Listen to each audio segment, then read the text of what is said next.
Welcome to the Friday Value video. And this week, I wanted to provide some really powerfully beneficial information or training, I should say.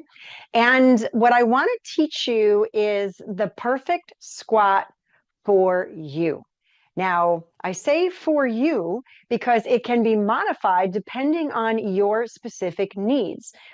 Let's start off with, why does the squat matter so much?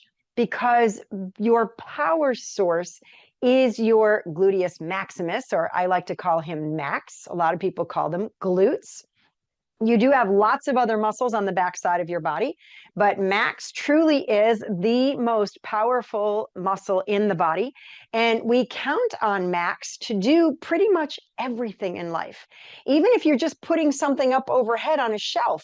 Because when you go to put something heavy up overhead, guess what you do initially? You do a little bit of a mini squat, and then you push through your feet using the power of Max.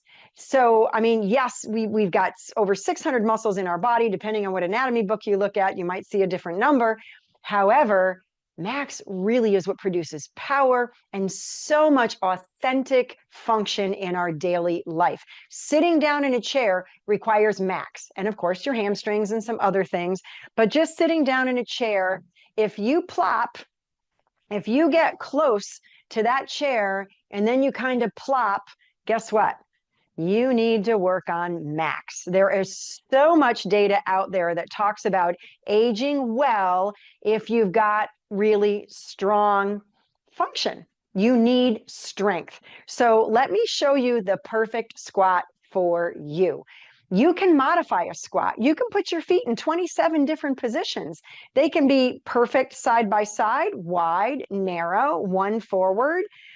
And the forward can be wide and narrow. They can be turned in slightly, turned out slightly. I'm not talking doing a plie like you're in ballet, and I'm not talking being completely pigeon-toed, but I'm talking slight variations of foot position might allow you to perform a squat that without that slight modification in position, you might experience some pain. So let's eliminate pain and strengthen Max so that you can have lifelong well-being, okay? So let me show you. You do want to do, I like to call them a chair squat, because you're using a chair or you're using some type of a seated support, a sofa. You want to make sure the chair, if it's going to, if you're going to potentially lose your balance if you're not used to doing this and you go a little lower than your body's prepared to control with good stability, then you want to have the chair against the wall so it can't tip over. I want everybody to be very, very safe. You can also hold on to the kitchen sink. That's a perfect place. Put a kitchen chair behind you, hold on to the sink. And then as you go down, make sure your knees stay against the chair. Max is going to aim back and down. This isn't about you. Your upper body does have to come forward for counterbalance, but you can see I'm keeping my knees back. They're not going forward. Now, it's not a terrible thing if your knees go forward when you do a squat, but you'll notice if your knees go forward, you feel it a lot more in the quads. And a lot of people have some knee issues. And so if those quads are not controlling the tracking of the knee, which I've done other YouTube videos on knee tracking, so if that's not right, you might get some pain when you let the knees go forward.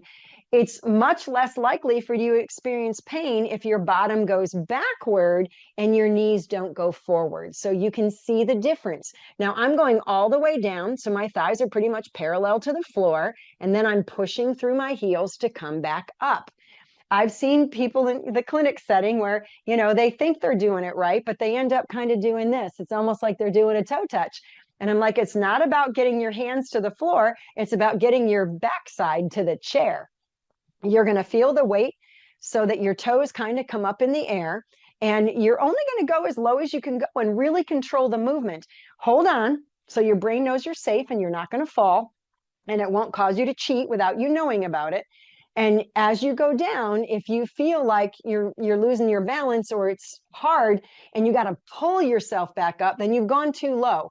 Make sure you only go as low as you can and push yourself back up through your feet so that Max is getting loaded. And Change that foot position, modify it however you need so that you don't feel pain. Repetitive pain just causes your brain to cheat without you knowing it, and you're training in dysfunction. So I really hope you liked this Friday value video this week. Subscribe if you're not a subscriber so that you can know when new Friday value videos come out, and they come out every single Friday at 7 a.m. Eastern. So I do hope you get value from this. Go ahead and let me know.